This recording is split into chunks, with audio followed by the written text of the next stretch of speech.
nossas Bíblias, lá no livro de Amós, capítulo 3.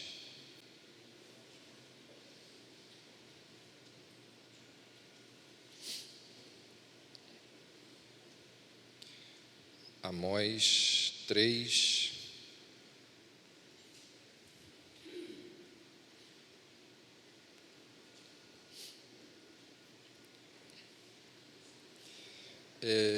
Semana passada, nós encerramos o capítulo 2. E eu queria ver com vocês o que vocês... Bom dia, Cristina. Bom dia, Geiso. O que a gente aprendeu nesses 2 capítulos aí de Amós? O que vocês poderiam destacar? Ou o que vocês ouviram e acharam interessante, apanharam para si? Qual verdade, qual ensinamento que ao longo desses quase 2 meses que nós estamos estudando aí Amós, qual ensinamento, pelo menos uma coisa que você tenha aprendido aí nesses 2 capítulos de Amós? Pode ser uma coisa só. Léo.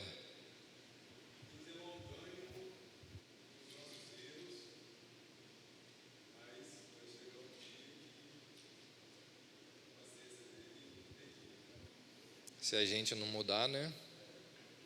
Deus vai sendo paciente, e se a gente persistir nas nossas iniquidades, chegará uma hora que Ele vai...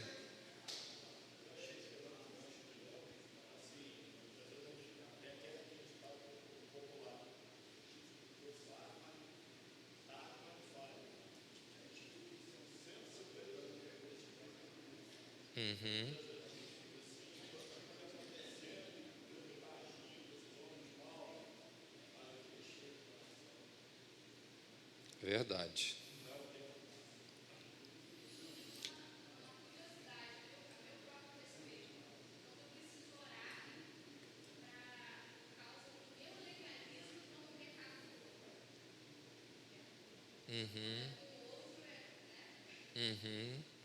Quando é com outro é mais fácil da gente apontar.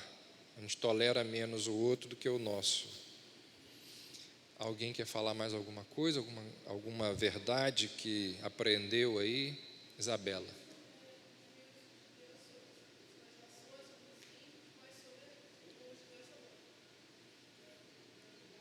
Deus é juiz sobre os ímpios, sobre as nações ímpias, mas Ele também não passa a mão na cabeça do seu povo. Mais alguma coisa? Ok. É interessante que tudo isso aí que vocês falaram é aquilo que a gente vai ver aqui na introdução do capítulo 3. Vamos ler aí os versos 1 e 2. Ouvi esta palavra que o Senhor fala contra vós, filhos de Israel, contra toda a geração que fiz subir da terra do Egito, dizendo: de todas as famílias da terra, a vós somente conheci. Portanto, eu vos punirei por todas as vossas iniquidades. Então, mais uma vez, nós estamos aqui diante da promessa de juízo de Deus, não é? Porque, usando uma linguagem bíblica, aquela medida de iniquidade do povo tinha sido preenchida. Então, essa não é uma linguagem ou uma figura que eu criei, ou que qualquer outro pregador criou. Essa é uma linguagem, é uma figura bíblica. A Bíblia fala da medida de iniquidade dos povos, como se fosse ali um copo, né? E aí a água fosse a iniquidade. Aí vai enchendo, enchendo, enchendo, até que transborda. Então a ideia aqui é essa. Eu tive paciência, algo que Léo citou, depois Gerson reforçou. Eu tive paciência, fui aguardando, vocês não mudaram. Então eu trouxe juízo. Então eles pecam, e aí a gente tem que ter até cuidado para falar isso, né? Até o ponto que Deus pode suportar. Como se Deus tivesse, não fosse infinito, mas a ideia aqui é que há um momento em que Deus diz assim, basta.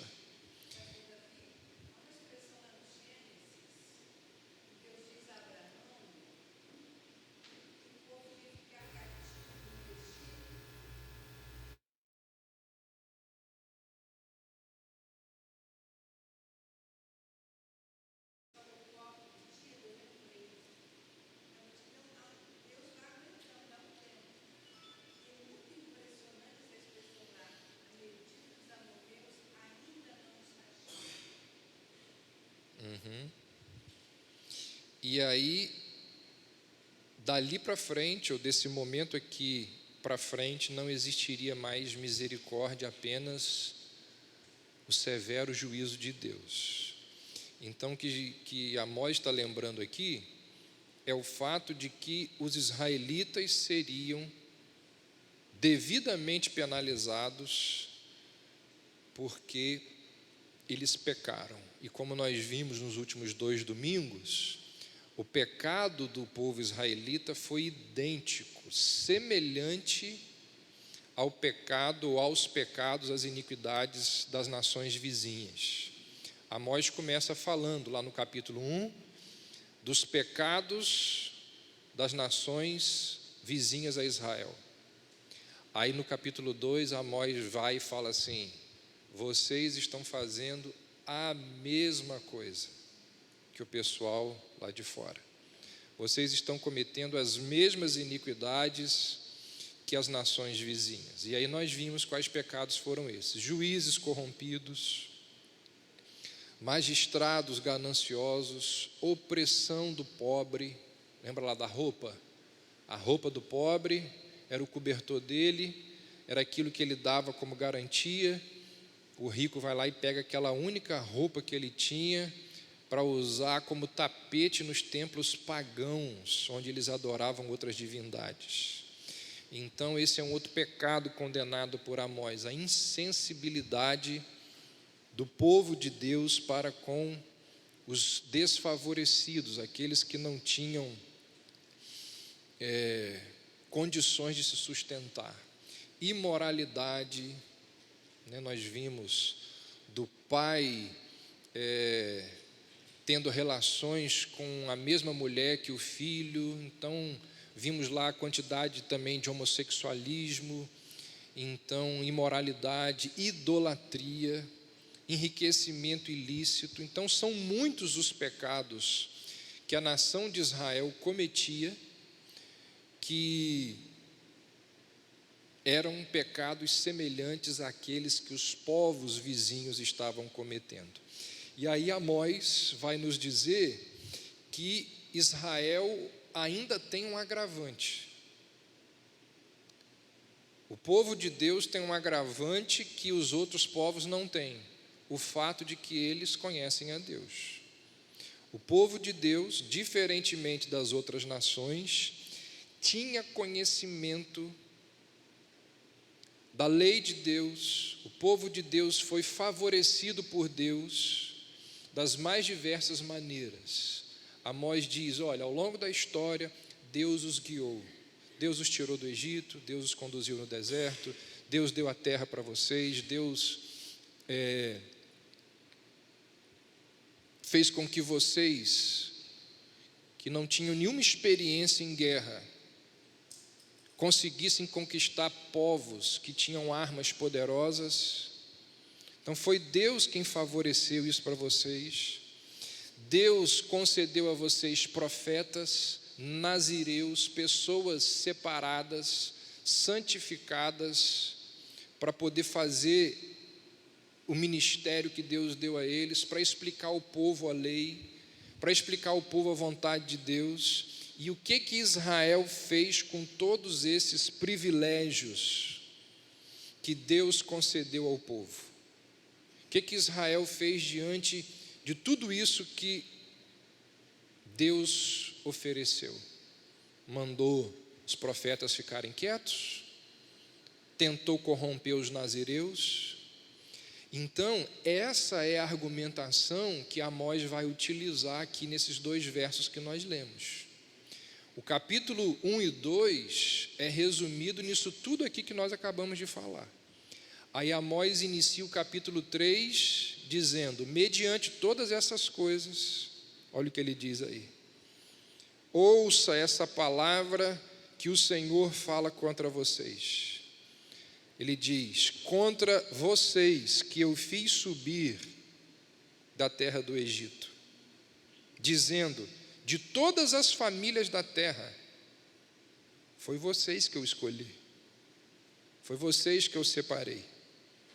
Então eu vos punirei por todas as vossas iniquidades. A questão aqui, ou uma questão importante aqui, que a gente já passou por ela assim, apenas mencionando, mas que Amós vai enfatizar agora aqui no capítulo 3, é que o pessoal aqui, o povo de Israel, eles acreditavam que esses privilégios que Deus tinha concedido a eles significava tratamento diferenciado. Esses privilégios significavam que os favores especiais que Deus concedeu ao povo e não aos outros povos, dava a Israel, usando uma linguagem contemporânea, um foro privilegiado. Dava a Israel proteção contra o ataque de Deus. Deus não viria contra Israel assim como ele estava vindo contra as demais nações, porque Israel era o povo escolhido do Senhor. Então, para os israelitas, esses privilégios indicavam isso. Não, Deus não vai fazer com a gente o que ele fez com os midianitas, Deus não vai fazer com a gente o que ele fez com os filisteus. Amós está dizendo que a verdade é outra. Amós está dizendo que é justamente o contrário. A nação tinha se esquecido que era separada por Deus para ser exemplo para outros povos. A nação havia esquecido a consequência de Deus ter escolhido essa nação para ser exemplo para os outros povos.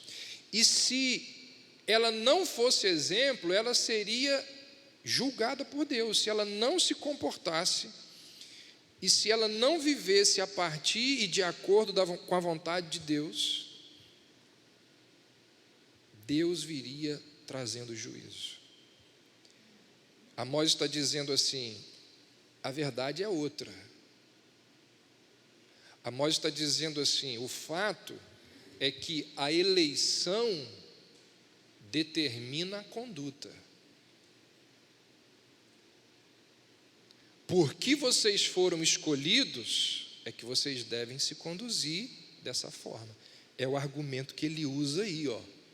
Portanto, porque eu vos escolhi, porque dentre todas as famílias da terra, somente a vocês eu escolhi, e vocês não se comportaram, é por isso que eu vou castigá-los. Então, a predestinação, a eleição, a escolha soberana de Deus, não era uma permissão para que a nação de Israel se comportasse da forma como ela estava se comportando. A predestinação não garantia a esse povo, a nação de Israel, proteção privilegiada, como eles acreditavam que aconteceria. Então, essa é uma das orientações e verdades aqui do capítulo 3. O fato de que privilégios trazem responsabilidades. Caminha junto com o privilégio a responsabilidade. A graça da eleição traz junto com ela a responsabilidade da santidade, a responsabilidade dos atos cometidos.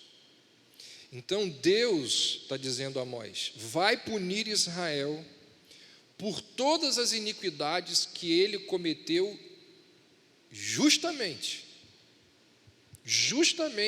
porque vocês foram o povo escolhido. E aqui então a gente tem uma grande ironia. Deus vai tirar Israel daquela terra que ele mesmo tinha colocado a Israel ali. É Deus quem vai tirar Israel da terra que ele mesmo separou e ele mesmo levou Israel para lá. Deus havia expulsado aquelas nações, os amorreus daquela terra, para que Israel ocupasse aquela terra, mas agora Deus vai expulsar os israelitas da terra que ele tinha prometido para eles, e faria isso justamente porque eles não cumpriram o propósito da eleição. E aí outras nações iriam tomar aquele lugar. Então é isso que Amós está dizendo aqui. Ele diz: ouça essa palavra que o Senhor fala contra vós, filhos de Israel, contra vocês, toda a geração que eu fiz subir da terra do Egito. Vocês que foram privilegiados, escolhidos por Deus, pois bem, eu vos punirei por todas as vossas iniquidades. Aqui a gente pode começar a fazer algumas aplicações para as nossas vidas. Algumas estão óbvias aí, não é? Eleição não significa liberdade para pecar. É interessante que eu acho que 100% das pessoas, eu acho que todo mundo que começa a estudar a doutrina da predestinação, naqueles momentos iniciais,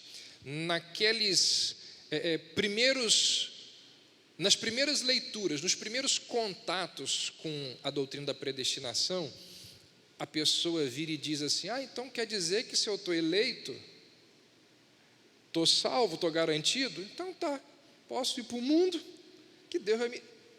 É certinho usar esse argumento. Esse tipo de argumento não entende o escopo geral. Esse tipo de argumento não entende que a eleição é, antes de tudo, para a santificação. Esse tipo de argumento não entende que misericórdia concedida é santidade desejada. Não entende que quando Paulo vai dizer lá em Efésios que Deus os escolheu para a santidade, para a santificação. Então, muitos cristãos interpretam a predestinação dessa maneira. Distorce o texto bíblico e vai dizer: já que Deus me predestinou, então eu vou viver de qualquer jeito. Vai dar tudo certo no final, Deus não vai me desamparar nunca, então eu vou viver de qualquer jeito.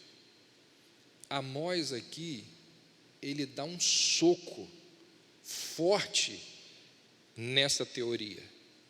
Ele diz assim: não é porque vocês são um povo escolhido de Deus que vocês podem viver de qualquer jeito, não. Na verdade, exatamente porque vocês são um povo escolhido e fizeram o que não deviam fazer e viveram da forma como não deviam viver, que eu vou trazer juízo sobre vocês. Pode falar, Xará.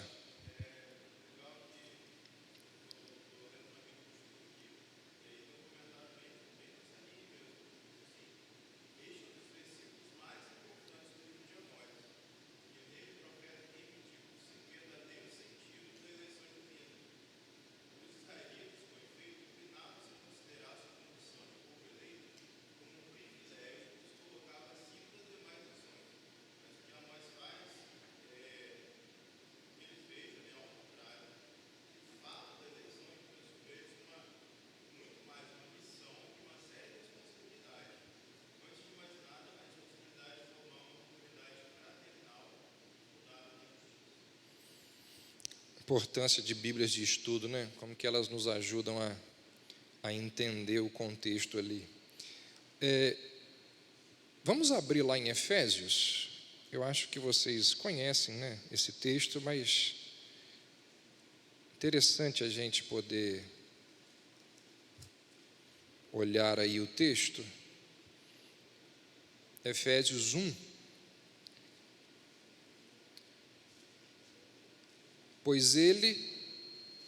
Pois nos elegeu nele, antes da fundação do mundo. Para quê? Para sermos santos e irrepreensíveis diante dele, em amor. Então a eleição é para a santificação. Paulo diz que Deus separou um povo para que esse povo fosse santo. Paulo diz aí irrepreensível. Irrepreensível não significa que o eleito não peca, mas significa que o eleito não é conhecido por ser uma pessoa imoral, desobediente, impura, perversa. Significa que ele pode até cair, mas ele não vive caído. Ele se arrepende, ele muda de vida. Ele não tem uma filosofia de vida semelhante à vida que ele tinha antes da conversão. Significa que ele não não se molda pelo padrão de comportamento do mundo, dos amigos incrédulos. Não vive na mentira, na fornicação, na iniquidade, na desobediência. Então, quando Deus chama os escolhidos, Ele opera uma transformação no coração desses que Ele escolheu, que nós chamamos de novo nascimento, que com o tempo vai se transformando em santidade de vida. Então, por todo esse raciocínio e por toda essa base escriturística, nós podemos afirmar que onde não há santidade, não houve escolha. Então a gente fala assim, é um outro argumento, né, daquela pessoa que está na transição para conhecer as doutrinas da graça. Ela fala assim, mas quem são os eleitos? Uma das respostas bíblicas é essa: o eleito é aquele que vive em santidade. O eleito é aquele que abandona o pecado. Porque onde não há santidade não houve escolha, porque a Bíblia diz que a escolha produz santidade. Então, se você quer saber se alguém foi escolhido por Deus, veja a vida dessa pessoa. Jesus disse isso. Pelos frutos, vocês vão conhecer se a árvore é boa ou má. Então é pela vida da pessoa, é pelo proceder dela. Santidade é um reflexo natural da escolha de Deus antes da fundação do mundo. Um outro texto que eu queria ler aí com vocês sobre isso. 1 Tessalonicenses 1. Abram aí, por favor.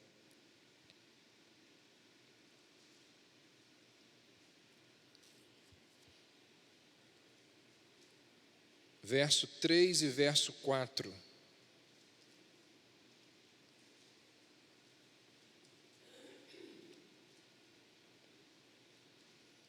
Recordando-nos diante do nosso Deus e Pai, da operosidade da vossa fé, da abnegação do vosso amor e da firmeza da vossa esperança em nosso Senhor Jesus Cristo, reconhecendo assim, irmãos amados de Deus, o quê?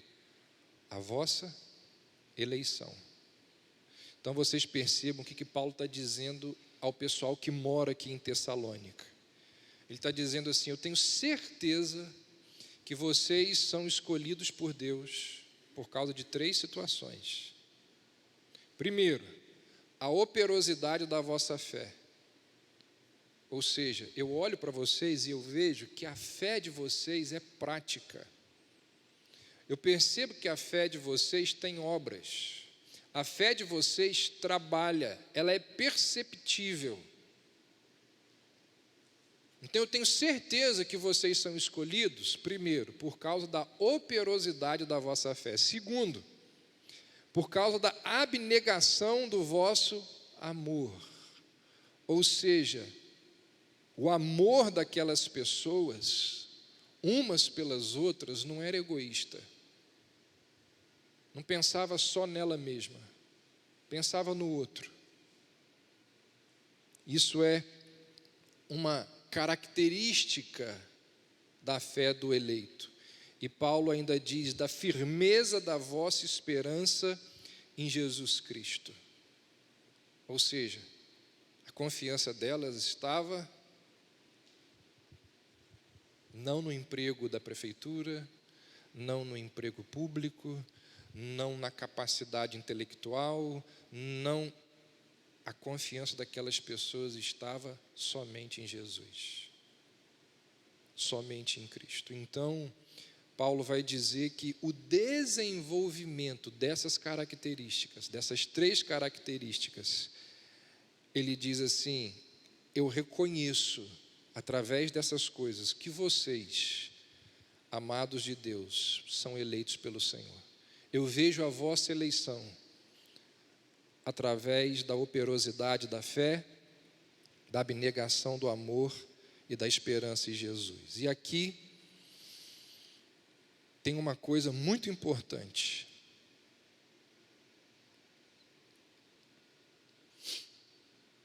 Que não é dito aqui por Paulo, mas é dito por Pedro.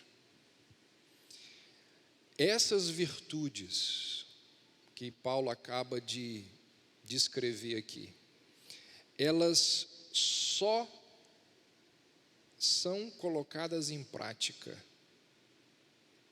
Elas só conseguem ser praticadas por mim e por você com muito zelo, com muita diligência. Se a gente não correr atrás todo dia, a gente não consegue. É aquilo que o Augusto Nicodemos disse uma vez. Ele falou assim: eu percebo claramente, e a minha mulher mais ainda, quando o meu velho Adão está muito forte dentro de mim. E eu sei que o meu velho Adão está ganhando força quando eu negligencio a minha vida devocional. É certinho. Quem não tem vida devocional, o pecado, começa a crescer. Crescer. A esposa percebe rápido, o marido vê rapidinho. Os filhos. Então, essas qualidades aqui, elas precisam ser todos os dias, procuradas por nós. Quem diz isso é Pedro. Abre aí, por favor. 2 Pedro, capítulo 1.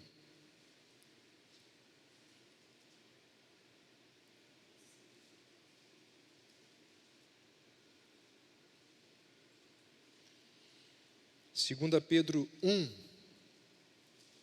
Pedro diz assim: por isso, irmãos, procurai com diligência cada vez maior. Ou seja, hoje, de uma forma muito mais intensa que em 2019, procurai com diligência cada vez maior, o quê? Confirmar a vossa vocação e eleição. Porque procedendo assim, não tropeçareis em tempo algum.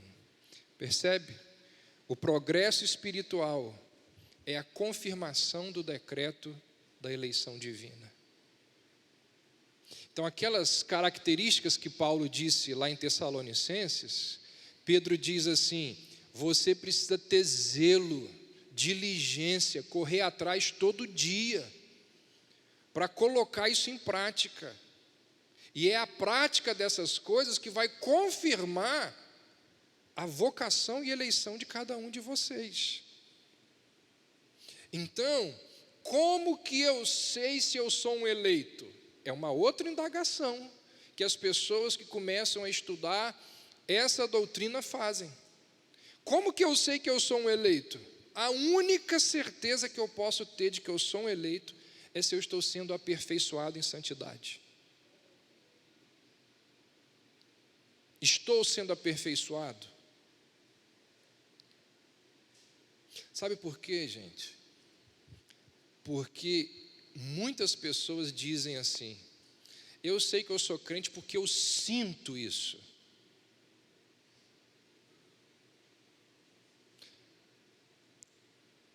Tudo bem, mas esse sentir não é o melhor critério. Porque se você só usa esse critério, isso é muito subjetivo. Porque o católico também sente, o budista também sente.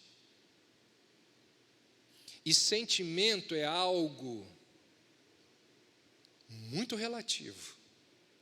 Hoje você sente isso, mas vocês sabem, como eu sei, porque nós somos humanos, que existem fases da nossa vida que a gente não sente isso não. A gente olha para nossas iniquidades, a gente olha para a nossa prática, a gente pensa assim: será que eu sou crente mesmo? Duvido que vocês nunca pensaram isso.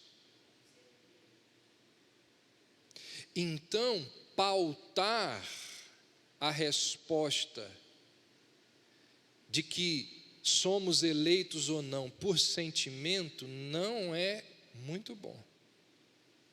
O critério bíblico para saber se somos eleitos é a nossa vida de santidade. Buscamos ao Senhor em santidade. É isso que as Escrituras dizem. Paulo está dizendo lá: a eleição de vocês, ela é confirmada pela operosidade da fé, pelo amor aos outros, pela esperança em Deus. E Pedro diz assim: procurem com diligência, cada vez maior, confirmar se vocês de fato são eleitos. Então, a pessoa que diz assim: uma vez salvo, salvo para sempre, e usa isso para viver em pecado, eu duvido que essa pessoa tenha se convertido. Duvido. Porque a pessoa que entendeu que ela merecia o inferno, mas recebeu o céu, a pessoa que entendeu que foi o pecado, a mentira, o orgulho, as iniquidades dela que cravaram Cristo na cruz, ela não vai mais desejar viver em pecado. Não significa que ela não vai pecar, mas significa que ela não vai mais querer viver naquele estilo de pecado. Então, o eleito, quando chega à fé, ele nunca usa a graça de Deus como desculpa para pecar. Então essa é uma verdade que Amós está nos ensinando aqui. Amós está dizendo: vocês acham que é porque vocês são o povo escolhido de Deus que vocês podem viver de qualquer jeito? Vocês estão tremendamente enganados. Justamente, pelo contrário, justamente porque vocês são o povo escolhido de Deus, é que vocês precisam dar o exemplo, é que vocês precisam viver em santidade. E aí, quando nós olhamos para o ensino geral das Escrituras, como fizemos aqui, é isso que a Bíblia nos ensina. A predestinação gera mudança de vida. A predestinação gera santificação. A predestinação gera desejo de viver em conformidade com aquilo que a palavra de Deus nos ordena fazer. Algum comentário, alguma pergunta?